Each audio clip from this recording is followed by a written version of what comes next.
So, a good article here by James Ball. Is Soft Brexit back on a roll?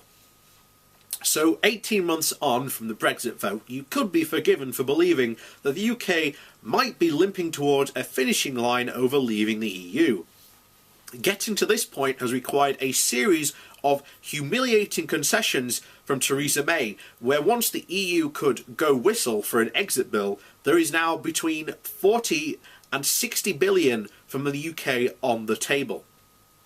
As May came into power, leaving the EU Supreme Court, the ECJ, was a red line, but now it's on the table as a decider of issues affecting EU citizens living in the UK.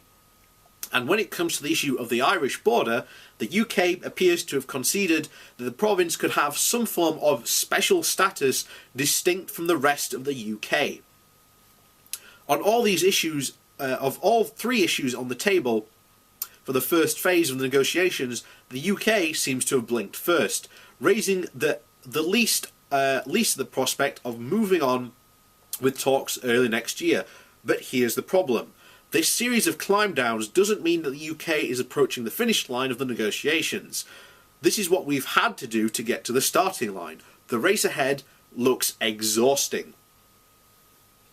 Ministers like to talk about the next phase of the Brexit process being a negotiation of a future trade deal. Itself a fraught process which will take several years, but in reality it's only talking about talks. The next phase sets up the terms of future talks and the status of the UK during them, and what we usually call a transition or implementation period.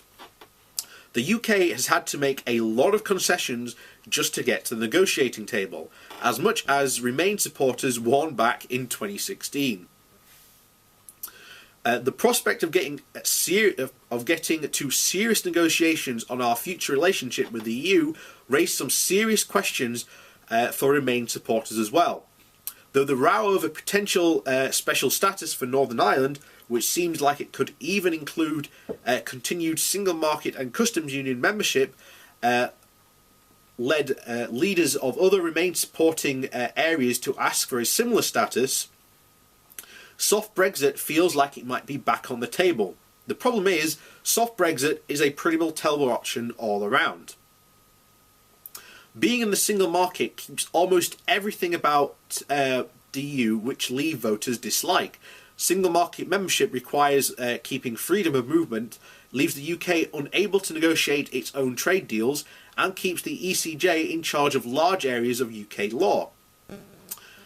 Means paying annual payments to the UK budget, means annual payments to the EU budget, and will require the UK to carry on turning EU directives into UK law. Even worse, the UK would no longer have any formal say over those rules, though we would still be consulted. Meaning that for the first time, the Leave claim that EU laws are imposed on the UK would be entirely true.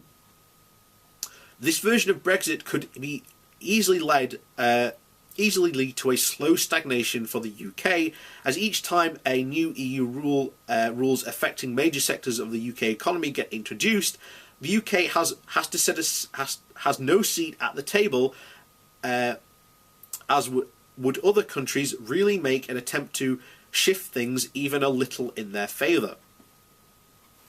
To most Leave supporters, that delivers virtually none of the big reasons they voted for Brexit. No control over immigration, very little addition to sovereignty, and no extra $300 million a week for the NHS.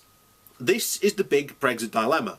What seems like the best option to many in terms of minimising the damage of Brexit could do is also clearly the worst for the people who voted Leave. The risk is compounded when Brexiteers have already been pursuing a narrative of betrayal for months.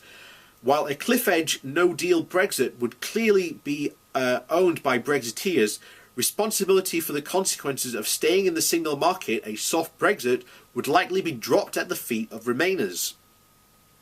Fair or not, this tactic would likely work, which means advocates for a soft Brexit need to be ready for it. Planning for it means a few stages. The first is to make sure soft Brexit is not framed as a great outcome or the best one. It's a status which is clearly worse than EU membership, but possibly less damaging than other versions of Brexit. Its advocates should be careful not to oversell it, which I've been very clear about. It is the best option for us, but by far the best option really for the UK is to stay in the single market and a member of the EU.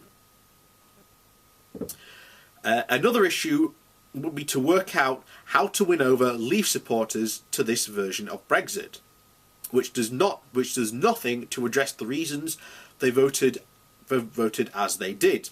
You won, get over it might be a tempting line, but to make the option tenable, poll reasonably well, some Leave supporters will need to back soft Brexit. The temptation for many Remain backers, faced with a series of choices they never wanted, will be to leave things to the Brexiteers.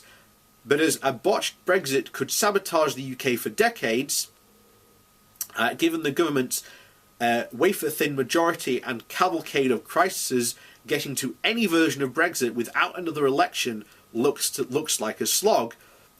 But the path to a soft landing is still a particularly distant one. So that's James Ball's version of it, and I, to be honest, I agree with him. Look, the best option for us was always remaining. That has never ever been in question. That has always been the best option. The next best option, as I've said, would be to end us like Norway. Now that would still limit as much damage as Brexit could potentially do, but there's still a lot of damage it will do.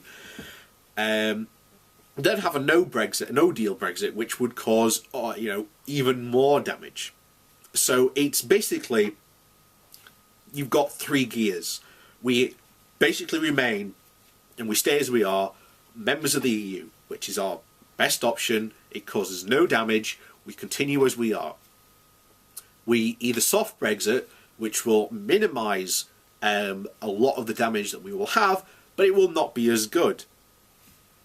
And then you've got a no-deal Brexit where we just leave, and it is the most damaging form of Brexit.